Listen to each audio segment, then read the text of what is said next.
mes amours, bonjour. Vous allez bien? Moi je vais très bien. À part que le printemps s'annonce mal.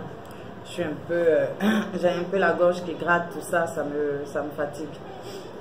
Aujourd'hui on va parler de mariage. Je fais un gros coucou à ma Charlie, voilà. On va parler de mariage aujourd'hui. Quand on va à la mairie, ou bien même devant les parents, et que... Bon, moi je vais parler de la mairie parce que c'est à la mairie qu'on entend surtout cette phrase. Pour le meilleur et pour le pire, dans la maladie, comme dans la santé, dans la joie, comme dans le malheur et tout ça. Jurez-vous de vous dire, de rester fidèle, de rester dans le mariage. Jurez-vous fidélité et tout.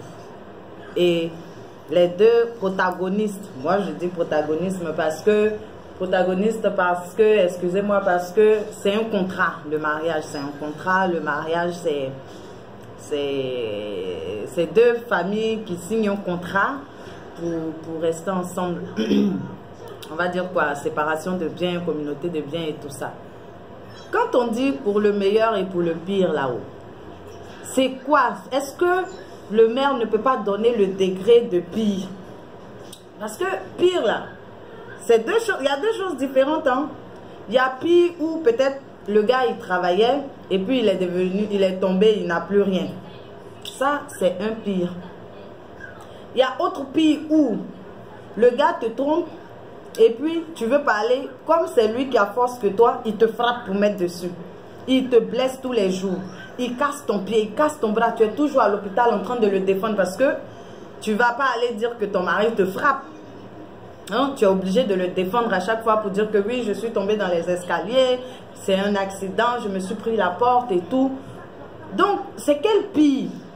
Ce que moi je peux dire aux mères d'aujourd'hui, ou bien, comment on va dire ça, pardon, aux mères d'aujourd'hui, ou bien à nos dirigeants, les adjoints aux maires et tout. Quand vous dites le meilleur est pour le pire, là, pardonnez, stipulez bien quel est le pire que la femme doit supporter. Stipulez bien quel est le pire qu'on peut supporter. Parce que nous tous, on est des êtres humains. Hein. C'est pour ça que la majorité des mariages, soit la femme elle décède sous les coups du monsieur, parce que elles prennent tellement au sérieux cette phrase-là pour le meilleur et pour le pire. Donc pour eux, se faire goguener à longueur de journée, se faire tabasser là, c'est pire ça. Ça, c'est pas pire, hein, ma chérie. Si le gars, il est en train de te botter là, ça là, c'est pas pire de mariage. Hein. Tu ramasses tes bagages, tu rentres en famille. Faut pas te laisser, le gars va te fracturer un pied ou un bras.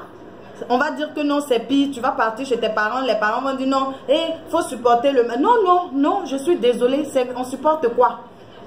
Est-ce qu'on peut accepter la souffrance? Est-ce qu'on peut accepter de souffrir? C'est-à-dire, tu souffres tellement que pour finir, tu es habitué. Ça là, ça n'existe pas. Donc, quand les mères là, ils disent meilleur et pire là, monsieur le maire ou madame le maire, I don't know, mais stipule bien quel est le pire que la dame doit supporter. Ou bien quel est le pire que le mari doit supporter. Parce que il y a des femmes qui sont barracuda. Hein?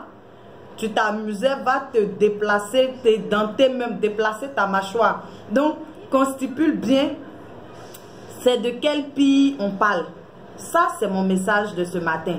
Et vous, les femmes, ou bien les hommes battus, bon, les hommes battus, il n'y en a pas assez, mais les femmes, pire qu'on parle de ça à la mairie, là, c'est pas pire de, ils n'ont qu'à te botter tous les jours. C'est pas pire de, tous les jours, tu vas partir à l'hôpital. C'est pas pire de tous les jours, devant ton enfant, on te frappe. Non, c'est pas pire de ça. Donc, dès que dans une relation, dans un mariage, dans un foyer, le gars a soulevé son bras, il t'a giflé net, tu vas signaler. Tu signales, ça là, c'est pas pire des mairies là, c'est pas pire de la vie. Ça là, c'est que le gars même, il a envie de te frapper avant. Parce qu'il n'y a pas pire que ça là. Donc dès que ça commence net, dès que tu vois qu'il t'a giflé une fois, chérie Coco, ramasse tes boudous, prends ta route, rentre chez tes parents. Mon frère, si tu t'es amusé que la femme t'a d'abat, je sais qu'il y a la honte dedans. Tu ne peux pas aller dire devant tes frères et soeurs que la femme t'a d'abat. Tu prends tes bagages tranquillement, tu t'en loué appartement ailleurs, tu restes là-bas. Faut pas, elle va venir mettre la honte si toi, si tes parents, si tout le monde. Tu prends tes bagages, tu t'en vas. Mais comme il n'y a pas beaucoup d'hommes battus, qu'il y a plus de femmes battues que d'hommes, donc je parle pour les femmes. Pire des mères là. Ce n'est pas pire des, ils n'ont qu'à te frapper. Je peux comprendre qu'il y a pire ou